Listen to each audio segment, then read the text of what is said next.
pessoal, tudo bem? Bem-vindos aí mais uma vez ao nosso canal. E hoje nós vamos resolver aí uma lista, né, uma atividade, na verdade, uma atividade feita para alunos do primeiro ano do ensino médio, que estão iniciando em seus estudos de física.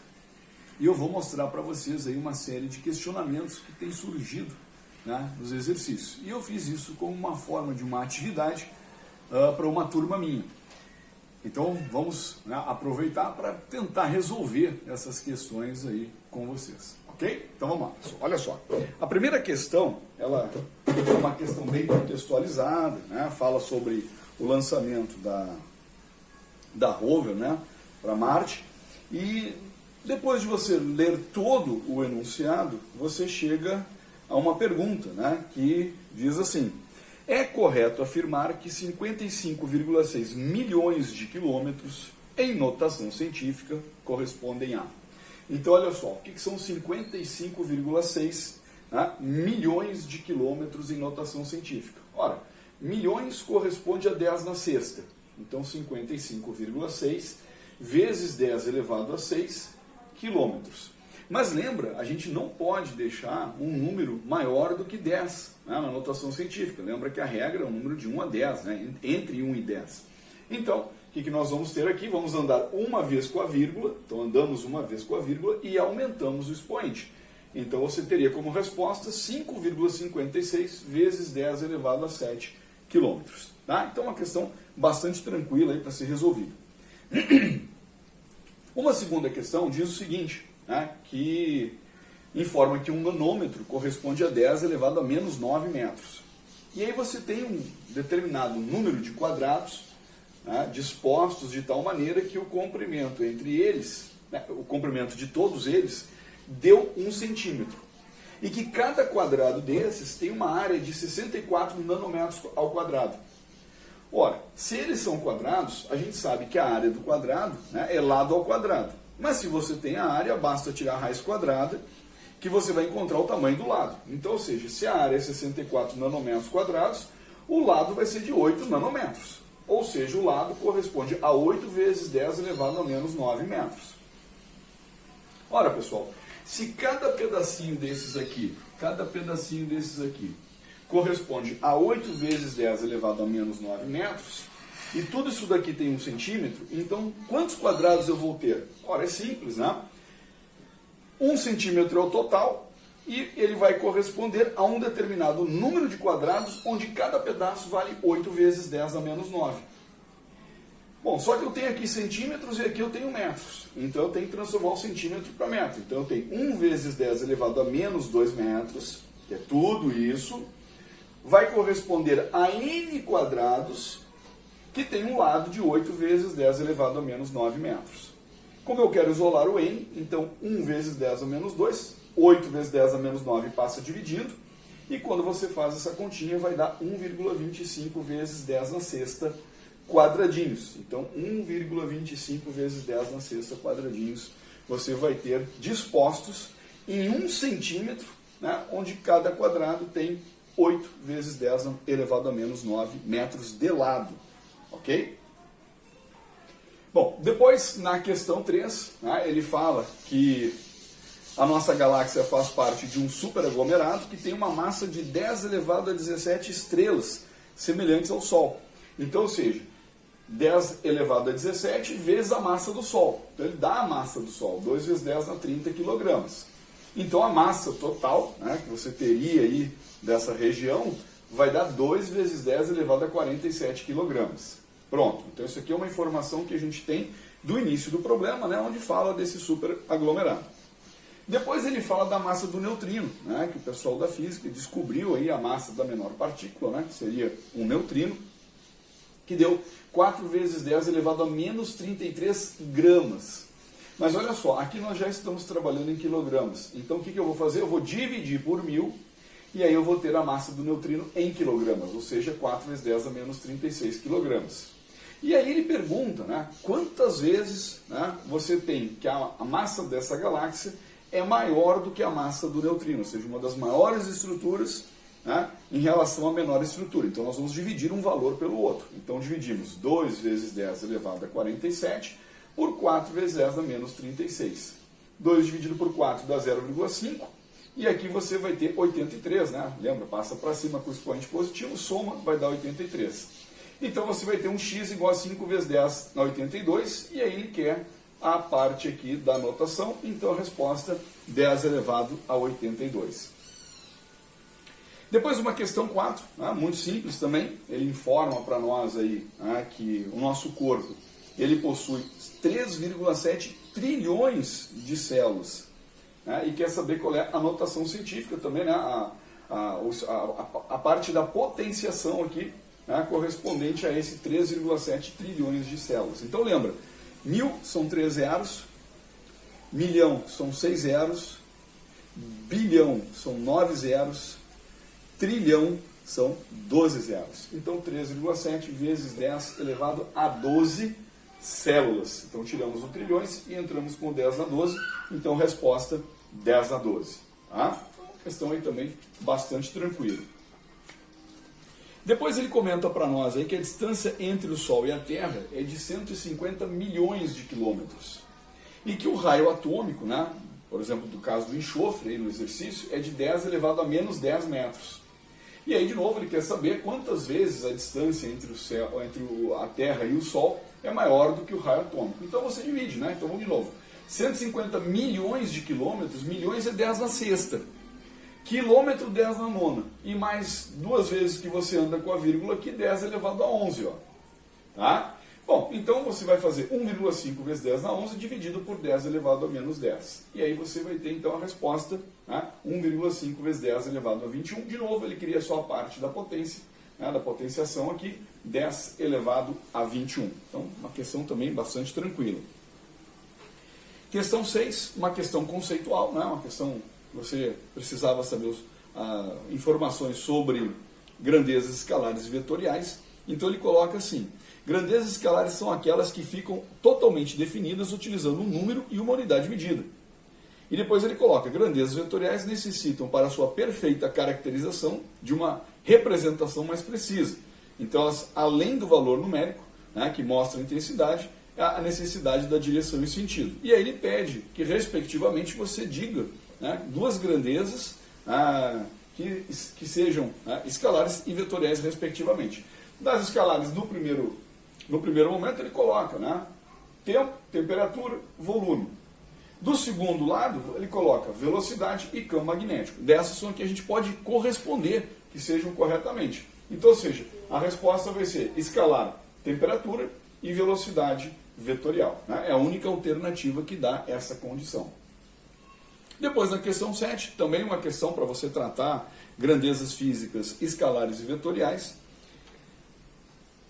A alternativa 1 fala que a caracterização completa de uma grandeza escalar requer tão somente um número seguido de uma unidade medida. Por exemplo, o peso e a massa. Não, o peso não. O peso é uma força, então é uma grandeza vetorial, necessita de direção e sentido. 2. O módulo da direção e sentido caracteriza o vetor, verdade. Exemplo de grandeza vetorial, força, empuxo e velocidade, verdade também. A única grandeza física que é escalar e vetorial ao mesmo tempo é a temperatura. Não, a temperatura é somente escalar. Então, a resposta certa aí, somente as afirmativas 2 e 3 são verdadeiras. As questões 8 e 9, elas são iguais, tá? E aí, de novo, envolvendo grandezas escalares e vetoriais. Então, alternativa 1, o módulo de um vetor é a medida que se obtém quando se compara o vetor com outro, da mesma espécie, considerando o que for considerado como unidade. Tá certo. Em um sistema de coordenadas cartesianas, o módulo do vetor é representado pela equação a igual a x mais y. Não. O cálculo do módulo de um vetor depende da orientação. Então, se, por exemplo, você quer calcular o módulo de um vetor que estejam perpendiculares entre si, a resultante você vai fazer por Pitágoras. Você não vai fazer ax mais ay. Então, está errada essa afirmação. Se você tiver, por exemplo, um ângulo entre eles, o cálculo, o módulo da soma desses vetores vai ser feita pela lei dos cossenos. Então, está errado isso também. Alternativa 4. Em um sistema de eixos coordenados, um vetor pode ser representado pela soma vetorial. Sim, é verdade. Dois vetores opostos devem obrigatoriamente ter a mesma reta suporte. Verdade, né? Então, oposto, mesma reta suporte. E a soma de dois vetores depende não apenas das intensidades, mas também do ângulo formado entre as suas direções. É isso. Né? Por isso que essa primeira afirmativa aqui ela está errada, né? Porque depende do ângulo formado entre eles. Excelente. Na questão 10 vem uma série de informações, né, falando sobre, por exemplo, né, um nanotubo de carbono, né, ele tem aí 10 nanômetros, tem um diâmetro de 10 nanômetros, a molécula de DNA está na escala de 100 nanômetros, as hemácias, né, do sangue tem uma ordem aí de 10 micrômetros, o fio de cabelo tem 100 mil nanômetros, e aí ele pede para você fazer uma relação. E aí vem várias informações a respeito disso. Dessas informações, a que corresponde corretamente é a que informa o seguinte: o diâmetro do fio de cabelo são 100 mil nanômetros. Ele fala isso no enunciado. 100 mil nanômetros corresponde a 10 elevado a menos 4 metros, porque você tem aqui 10 na quinta com 10 a menos 9, então você vai ter 10 a menos 4. 10 a menos 4 é a mesma coisa que o quê? É a mesma coisa que 100 micrômetros. Porque lembra, o micro é 10 a menos 6. 10 a menos 6 com 10 a 2 vai dar 10 na menos 4. Então, a alternativa aí é a resposta à letra E, que informa, né, que 10 a menos 4 metros é a mesma coisa que 100 micrômetros. A questão 11 pergunta quais são as unidades de medida de certas grandezas no sistema internacional. Então, massa sempre em quilogramas, o comprimento sempre em metros e o tempo sempre em segundos. Então, essa é a alternativa correta, né? Metro, segundo, quilograma, ou quilograma, metro, segundo, tanto faz. Tá? Questão 12. Né? Então, ele fala lá, por exemplo, né, de novo, sobre as unidades de medida das grandezas físicas. A unidade de medida da intensidade luminosa é candela, verdade. Né? A intensidade luminosa é candela. Tá? A unidade de medida do tempo é hora. Não, o tempo é segundos, já está aqui. Ó. Tá? A temperatura é dada em graus Celsius, não é? A temperatura é dada em Kelvin. A grandeza derivada da velocidade é dada em metros por segundo. Verdade, né? Porque a velocidade ela é derivada do comprimento com o tempo, de uma relação do comprimento com o tempo. O comprimento é em metros e o tempo em segundos. Então está certo. Todas as grandezas citadas são vetoriais. Tá? Não, ele falou de tempo, tempo não é vetorial, ele falou de temperatura, temperatura não é vetorial. Então a resposta certa aí, tá? É a alternativa 1 e 4 são as verdadeiras. Na questão seguinte, é dado um triângulo retângulo e pede a dimensão da hipotenusa. Né? Então isso você viu, né, de forma cansativa, né, exaustivamente no ensino fundamental, o teorema de Pitágoras. Então, ou seja, como é que você encontra, né, uma hipotenusa? Basta pegar os catetos, elevar ao quadrado, somar e tirar a raiz. E aí quando tira a raiz, dá 6,4. Então é uma questão muito fácil também para ser resolvida. A questão seguinte, de novo, fala sobre vetores e grandezas físicas. Então, repara que a velocidade ela é uma grandeza física, né? Então ela tem um conceito físico, né? A rapidez com que a posição muda. E o vetor ele é um ente matemático orientado. O ente matemático é uma reta, né? Que você coloca uma seta e orienta. Então, ou seja, a velocidade é uma grandeza física e o vetorzinho ele é uma grandeza matemática. Então, a resposta que corresponde aí, né? Velocidade é um conceito físico e o vetor é um conceito matemático. Tá certo? Então, vamos dar continuidade e fazendo as demais questões. Bom, pessoal, vamos dar continuidade aqui. Olha só, a questão 15 tem a ver com deslocamento. Então, o que é o deslocamento? O deslocamento é o menor caminho entre dois pontos. Deslocamento é o menor caminho entre dois pontos.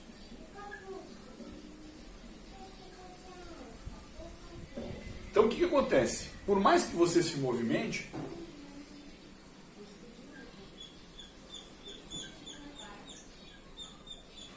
vamos parar aqui. Sim. Se ele pedir qual é o deslocamento, você saiu da onde? Você saiu daqui. E você chegou aonde? Você chegou aqui. O deslocamento corresponde a essa distância aqui. E aí, se você observar no exercício, essa distância corresponde a 2 quadradinhos. Né? Você tem aqui um quadradinho de 1 centímetro e aqui um quadradinho de mais 1 centímetro. Então, um deslocamento de 2 centímetros. Tá? Então, a questão bem tranquila. Questão seguinte, pede a unidade de medida de aceleração do sistema internacional. Então, 16. Como é que você determina, né, a unidade de medida de aceleração? Lembra? Aceleração é o quê? É a mudança da velocidade no tempo. Lembra que a velocidade é metros por segundo e o tempo, segundos. Ou seja, a aceleração é dada em metros por segundo ao quadrado. Mas se você colocar os segundos junto com o metro aqui, então isso aqui vai dar o quê? Vai dar metros vezes segundos a menos 2. Então essa aí seria a resposta, né? Metros vezes segundos a menos 2. Depois, na questão 17, vamos ver o que ele está cobrando nessa questão 17. Então, na questão 17, você tem o quê? Em um gás ideal, o produto da pressão pelo volume, pressão vezes volume dividido pela temperatura, vai me dar que unidade de medida? Então, qual é a unidade de medida de pressão vezes volume dividido pela temperatura? Lembra que a pressão é uma força que você aplica numa determinada área. Então, pressão é força sobre área. Então, é Newton por metro quadrado. O volume é metro cúbico. E a temperatura no sistema internacional é Kelvin. Se você cortar o metro quadrado aqui com o cubo, ó, vai ficar Newton vezes metro sobre Kelvin. Então, pressão vezes volume dividido por temperatura vai dar Newton vezes metro sobre Kelvin. Pronto. Resolvido o problema. Tá? Questão 18, de novo, né? Falando aí sobre grandezas escalares e vetoriais. Né? Eu gosto muito disso, porque isso aí o aluno precisa ter essa noção. Né? Então, a quantidade de matéria é uma grandeza fundamental, cuja unidade é o mol, tá certo? Velocidade é uma grandeza derivada, porque depende do comprimento e do tempo. Corrente elétrica, né, é uma grandeza cuja unidade é o ampere, é verdade também. E a temperatura termodinâmica é uma grandeza fundamental também, cuja unidade de medida é o Kelvin. Então, né, as alternativas aí estão de acordo. Né? Então, a quantidade de matéria, mol. Velocidade, metros por segundo. Corrente elétrica, ampere. E temperatura, Kelvin. Tá? Então, isso aí, tranquilo. Na questão 19, né, ele dá algumas fórmulas ali sobre energia. Né? Então, fala lá, energia. mgh, potencial gravitacional. Kx ao quadrado sobre 2, potência elástica, e mv ao quadrado sobre 2, cinética. E aí ele quer saber quais são as unidades de medida. Bom, vamos pegar pela primeira aqui, que é mais fácil. Ó. A massa é dada em quilogramas. A gravidade é dada em metros por segundo ao quadrado. E a altura é dada em metros. Então, o que você vai ter? Quilogramas, metro quadrado, por segundo ao quadrado. Então, quilograma, metro quadrado, segundos na menos 2. Aí, a resposta mais adequada para esse exercício. E por último, não menos importante, né, ele fala sobre a altura de uma pessoa. Né? Então, o Sistema Internacional de Unidades, comprimento, massa e tempo são grandezas fundamentais. A gente pode definir outras, como aceleração, área, volume. E aí depois, falando aí sobre as grandezas fundamentais, como é que você determinaria a altura de uma pessoa? Né? Certo? Lembra, a altura é uma distância, né? Então, a distância que você tem do chão, por exemplo, até o ponto mais alto do corpo. Lembra que distância está associada à velocidade vezes o tempo. Né? Então, por exemplo, o que é a distância? Distância é velocidade vezes o tempo. por que distância é velocidade vezes tempo? Porque a velocidade é dada em metros por segundo. E o tempo é dado em segundos. Se você cortar o segundo com segundo, sobra somente o metro. E a altura, ela é dada em metros. Metros, centímetros, alguma unidade de comprimento. Então, para tirar uma unidade de comprimento, bastava multiplicar a velocidade pelo tempo. Tá certo? Então é isso aí. Essa é a resolução da nossa atividade. Não foi tão complicado assim, mas requer aí um bom estudo e bastante conhecimento. Tá certo, pessoal? Então é isso. Até a próxima, se Deus quiser. Valeu!